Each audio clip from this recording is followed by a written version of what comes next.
Ya Allah, ini bener gak ya Allah, selamatkanlah kami ya Allah. Wah, pokoknya sulit. Saya itu orangnya penantang. Coba dulu, saya pengen tahu dulu benar nggak. Ternyata benar.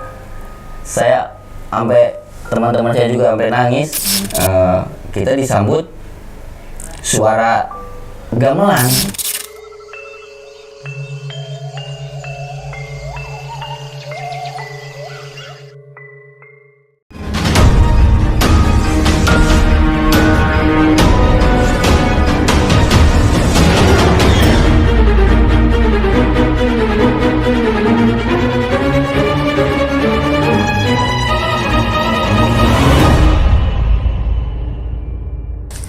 Assalamualaikum pemirsa, kembali lagi di channel Wali Misteri. Nah, di segmen Warna-Warni Misteri kali ini, kebetulan di samping saya sudah hadir narasumber Kang Asan yang pernah punya pengalaman mistis ketika naik di Gunung Cermai.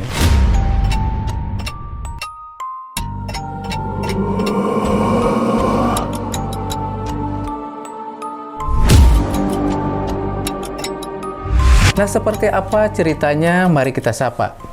Apa kabar Kang Asan? Baik, Kang Walim. Katanya Kang Asan dulu pernah mengalami hal-hal mistis ya ketika mendaki Gunung Cermai ya? Iya, benar sekali itu. Seperti apa ceritanya Kang? Waktu itu saya pemula naik Gunung Ciremai, gunung yang tertinggi di Jawa Barat itu kan. Saya pemula, saya naik ke Gunung Ciremai, pas di pos 5 saya ketemu sama pendaki lain dari Subang katanya. Dia udah pengalaman naik ke Ciremai. Terus saya pas naik bareng naik sama dia. Saya ditinggalin sama dia karena saya kelelahan sama rombongan saya. Terus saya tersesat. Waktu itu saya ngambil jalur ke kiri, dia ke kanan. Saya sama rombongan saya pemula semua, belum tahu trek itu, Kang Walim. Sampai ngerangkak saya sambil nangis, sambil gini-gini saya nangis itu naik, pengen ke puncak karena saya harusnya ambil trek kiri, saya ambil trek kanan. Oh, salah jalan. Iya, dikarenakan yang bertemu itu si pendaki yang 3 itu bertemu dengan saya, dia mah udah pengalaman, saya pemula, teman-teman saya kelelahan, saya istirahat dulu, dia lanjutin perjalanan, saya mah diem aja dulu istirahat. Setelah itu kami Tersesat nggak pada saat itu? iya, kami ambil. Oke, tahan dulu. Ya. Nah, pemirsa, seperti apa kisah lengkapnya? Simak terus setelah yang satu ini.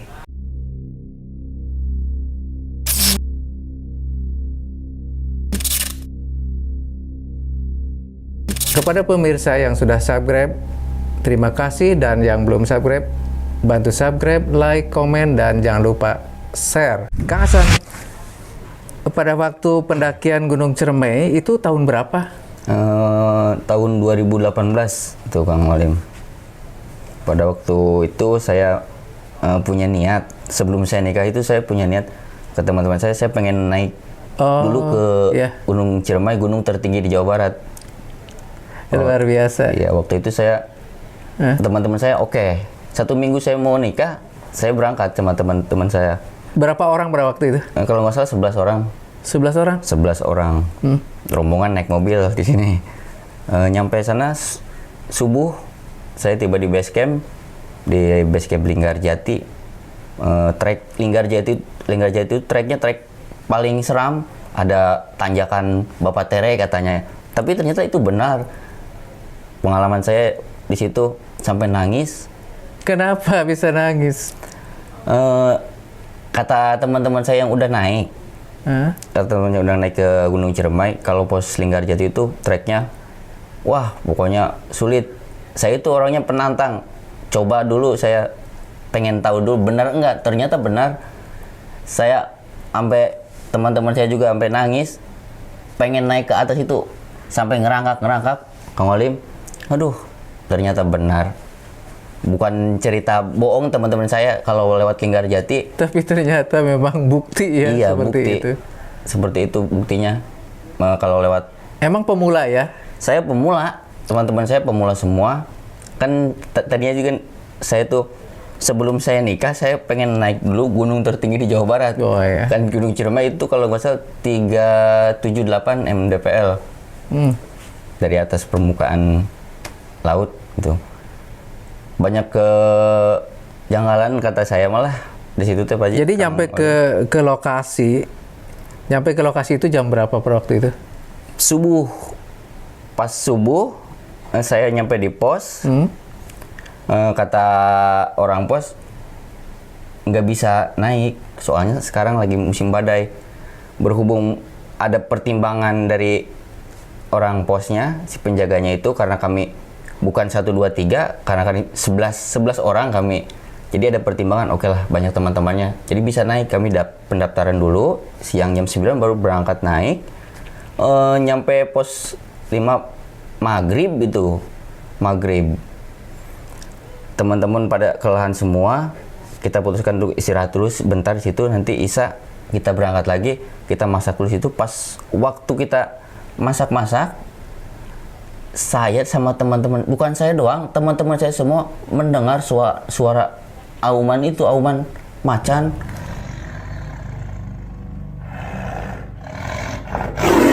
Kata saya, sini kumpul semua teman-teman saya, jangan ada yang misah. Akhirnya teman-teman saya, Berarti yang dengar tuh bukan hanya satu orang, bukan, semuanya dengar auman macan itu sampai 3 kali. Gimana coba rasanya kalau benar itu macan ada di sekitar kita. Makanya teman-teman saya udah kumpul Iya. Akhirnya kumpul semua.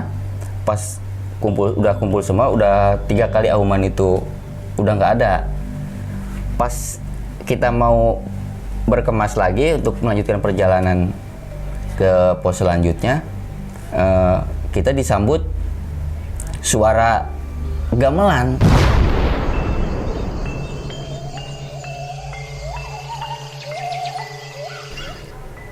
Wah, ada suara gamelan ya? Iya, makanya saya berarti benar kata teman saya, kalau naik ke Gunung Ciremai jangan heran kalau ada suara gamelan di atas gunung. Sebelum berangkat ke sana, sebelum naik tuh memang sudah ada kabar. Iya, saya cari tahu dulu. Sudah ada kabar dari para pendaki lain, di atas sana itu ada suara gamelan. Iya. Ternyata benar. Saya juga nggak habis pikir, kok ada suara gamelan di atas gunung gitu, di atas gunung. Kirain saya doang, ternyata teman-temannya juga ngerasain, ngedengerin suara gamelan yang begitu. Wah, bukan ini lagi yang kayak yang mainnya bukan pemula, udah kayak jagonya main gamelan tuh, enak Emang banget. jelas banget itu suaranya. Jelas banget Kang Molim itu suaranya. Enak didengarnya juga enak. Cuman saya tuh agak merinding. Kok ada, kok bener ini kata teman saya, bener, berarti teman saya nggak bohong. Dia juga ngerasain pas waktu naik ke Gunung Ciremai itu ada suara gamelan, pasti ada suara gamelan. Waktu itu di pos 5 saya, di pos 5 mendengar suara itu.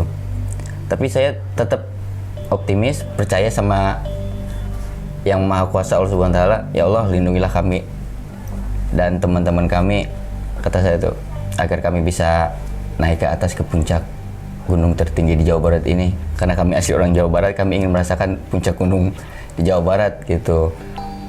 Setelah itu kami lanjutkan perjalanan. Ternyata ada rombongan dari Subang yang 3 orang. Ayo baru saja sama kita gabung. Berhubungan saya pemula, saya nggak tahu trek. Dia nawarin, oke, bareng aja sama saya. Saya udah pengalaman naik ke sini. Akhirnya kita sepakat sama rekan-rekan, oke lah kita ikut gabung sama dia. Karena dia udah berpengalaman Kang Molim, langkahnya juga cepetan dia. Nyampe pos 9 kalau nggak salah. Akhirnya kita memutuskan untuk istirahat. Tapi rombongan pendaki yang 3 itu terus aja lanjut karena dia mengejar waktu. Iya, mengejar waktu. Nyampe puncak harus subuh. Dia ingin melihat matahari katanya. Saya kan pemula, kasihan juga teman-teman saya, udah saya putuskan istirahat.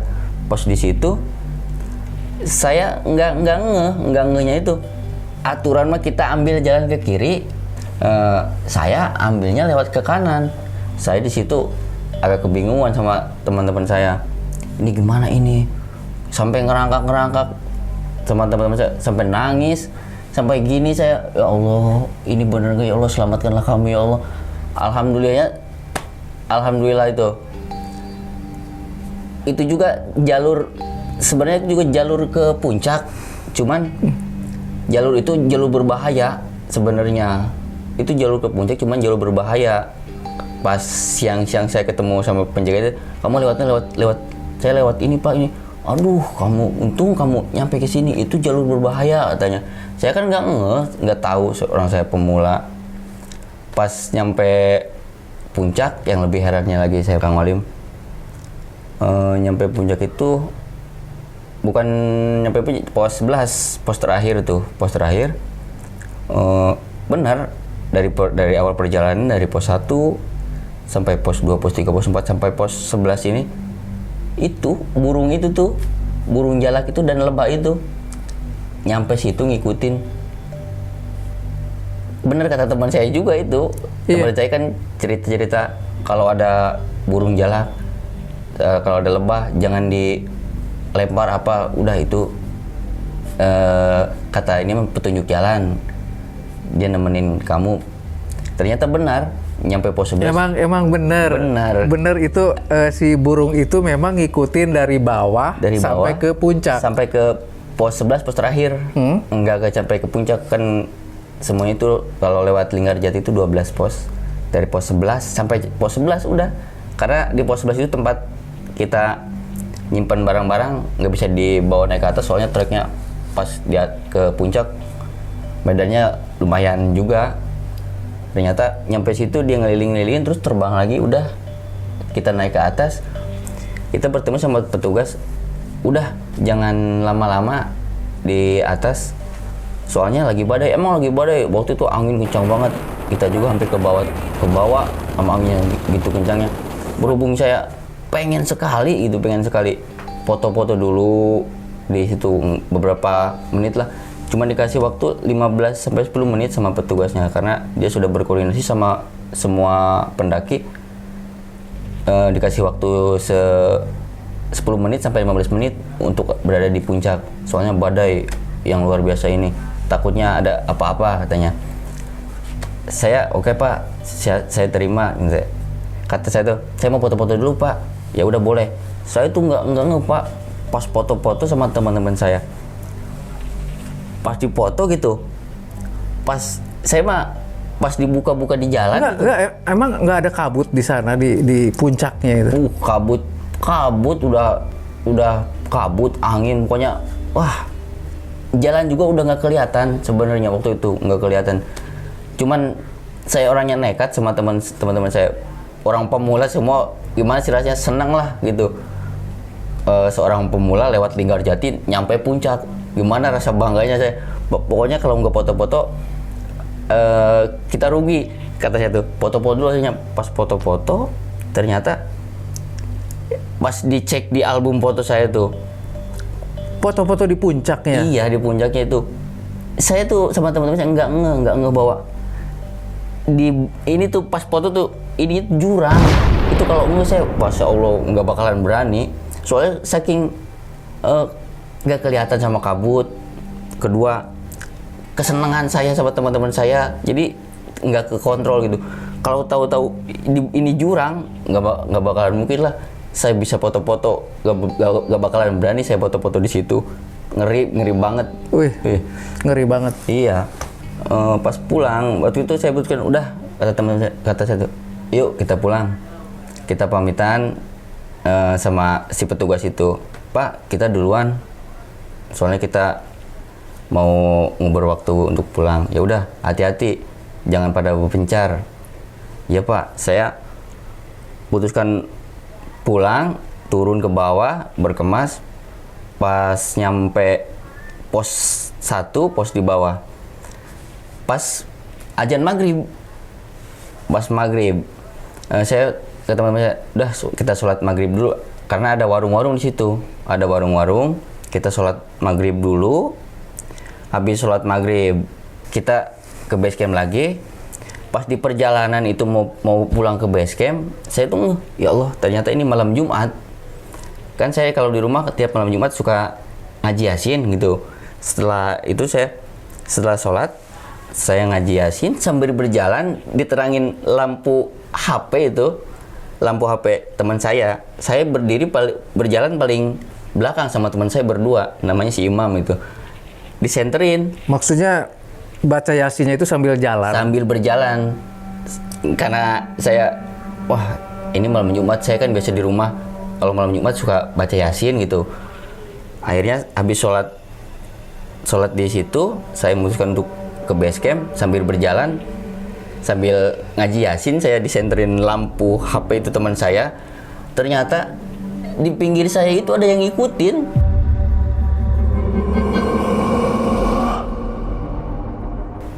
Saya, ya Allah, kagetnya luar biasa. Jarak berapa meter yang ngikutin? Nggak jauh.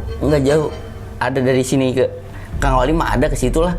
Nggak jauh. Saya sambil kata saya tuh, kok setan nggak takut sama saya yang baca Quran? Ini gimana ini? Tapi saya tetap aja ngaji Yasin terus. Apa saya bacanya salah apa gimana gitu? Tapi si dia tetap aja ngikutin, kirain. Tapi jelas. Rambutnya panjang. Dia sosoknya perempuan. Ininya bajunya putih. Ke bawahnya saya nggak lihat, soalnya saya lihat, astagfirullahaladzim, saya nengok ke kiri, astagfirullahaladzim, saya sambil ngaji itu Yasin. Sampai saya nangis, sampai merinding, sampai nangis saya. Teman-teman saya yang di depan mah nggak pada tahu, saya sama si kirain itu, teman saya itu yang nyenterin HP ke saya lagi baca Quran tuh nggak lihat. Ternyata dia juga lihat, cuman dia nggak mau ngomong. Takutnya kita semua ketakutan pada lari takut terjadi apa-apa. Iya emang bener ada dia. Ya saya juga nggak mau ngomong sama teman saya. Takutnya gitu, ketakutan pada lari semua takut terjadi apa-apa gitu. Oh, berarti yang melihat sosok wanita yang wanita hantu lah ya. Iya. Berarti bukan kita aja ya, Iya. Termasuk teman sendiri yang nyorotin itu juga. Saya ngomong gini pas dia ngilangnya, udahlah jangan ganggu saya mah nggak ganggu. Saya mah asli orang Jawa Barat, nggak ganggu di situ. Udahlah jangan ganggu saya, jangan ikutin lagi saya. Nggak lama kemudian setelah saya udah selesai baca surat Yasin itu, saya nengok lagi udah nggak ada. Alhamdulillah. Berarti kurang lebih berapa puluh menit itu bisa diikutin sama si setan itu? Dari pertama saya baca Bismillah aja, Bismillahirrohmanirrohim. Surat Yasin paling kisaran 10 menit, 15 menit lah ya ada. Berarti lama ya? Iya, ngikutin. Saya nggak ngelihat ke bawah, buru-buru ngelihat ke bawah. Di atas saya juga udah, ya Allah, mau lari gimana gitu, takut terjadi apa-apa sama teman-teman yang lain takutnya. Saya diam aja, udah pasrah, ya Allah lindungilah kami, sambil saya ngaji ngaji Yasin itu pengalaman saya yang paling ngeri bisa itu, Kang Walim. Kang Hasan pada saat mulai menuju turun ya, menuju turun pendakian, apakah ada hal-hal lain yang dinilai ganjil menurut Kang Hasan atau tidak? Kalau menurut saya pas di base camp, udah nyampe base camp, udah nggak ada lagi rasa keganjilan gitu, udah cuman badan doang pada pegel-pegel. Kita istirahat sejenak dulu, baru kita lanjutkan pulang. Pas di mobil kita lihat-lihat kamera, ya itu aja. Ngenya pas lihat di kamera foto-foto saya waktu di jurang, pinggir jurang gitu, pinggir kawahnya Gunung Ciremai. Kalau itu mah, aduh, kalau tahu-tahu itu jurangnya mah saya nggak bakalan mungkin. Udah gitu aja, nggak ada lagi. Setelah itu nggak ada lagi kejadian yang menurut saya ganjil. Cuman pas waktu di atas aja sama pas di pos turun ke bawah tuh pas mau maghrib. Udah. Baik, terima kasih Kang Hasan yang sudah bisa berbagi pengalaman mistisnya ketika mendaki di Gunung Ciremai. Demikianlah pemirsa pengalaman yang diceritakan oleh Kang Hasan pada saat mendaki Gunung Ciremai. Bagaimana dengan Anda? Ada dulu baru yakin atau yakin dulu baru ada? Saya Walim Nur Hadi pamit undur diri, sampai jumpa di cerita-cerita mistis berikutnya.